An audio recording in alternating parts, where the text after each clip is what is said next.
Personal story segment tonight, an amazing situation just in time for Christmas. In the early 1960s, an actress named Dolores Hart was on the rise, starring in a series of popular movies. Some critics thought she was going to be the next Grace Kelly, a big, big star. But then something dramatic happened to Dolores Hart. In fact, what occurred might be called a miracle. You're a young woman, you want to be an actress. You go to Hollywood. They love you. You get into a movie with Elvis Presley.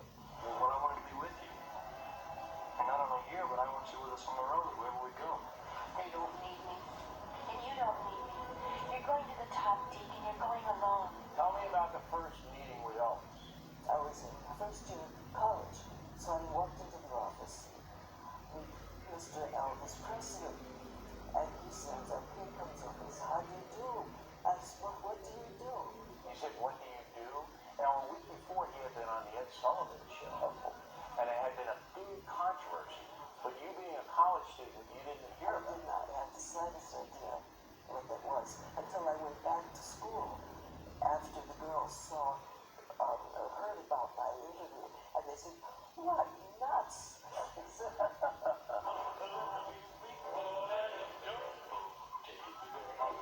was very, very sweet and a very humble in his own way, and he was a mother's boy.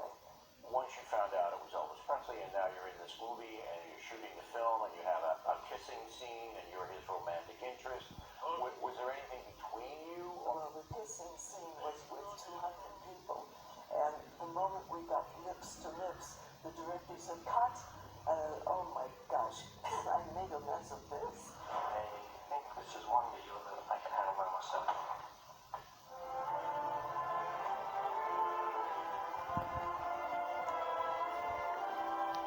It was his first kiss also. Right. But you guys didn't have anything off the screen or anything like that? No, we did not. In fact, he asked me out, and I said, Elvis, I would love to do this, but I don't believe in mixing work and pleasure. Really? You said that at 18? I said, I've got to get up at 5 in the morning to be here and ready at 8 o'clock. I said, I would be a wreck if I went out at night on a work day.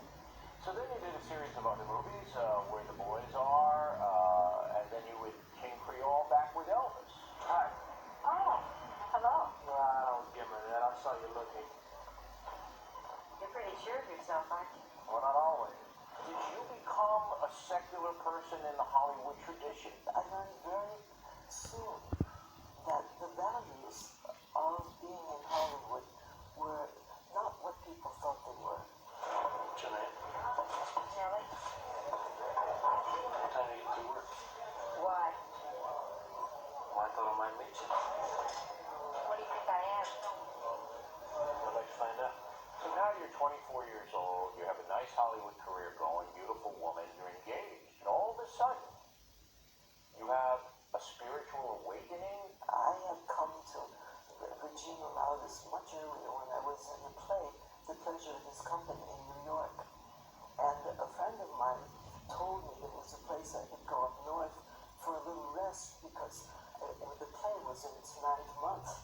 Bill, the minute I put my foot on the ground, something in me fell in love. So I went to see the abbess, Mother Benedict, and I said to her, what would you think of someone like me as part of your community? And she said, Dolores, you go back and do your Hollywood thing. You're too young for this. And I said, great.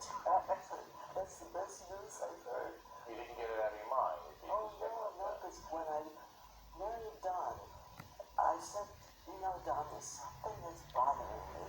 He said, well, let's get engaged and I'll make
it's always been a loss of religious values as they have been known, because something new has to come in.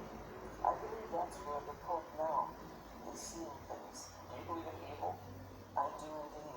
I think evil is the loss of love. The loss of love? Yes. Whenever something evil happens, it's because persons refuse to love.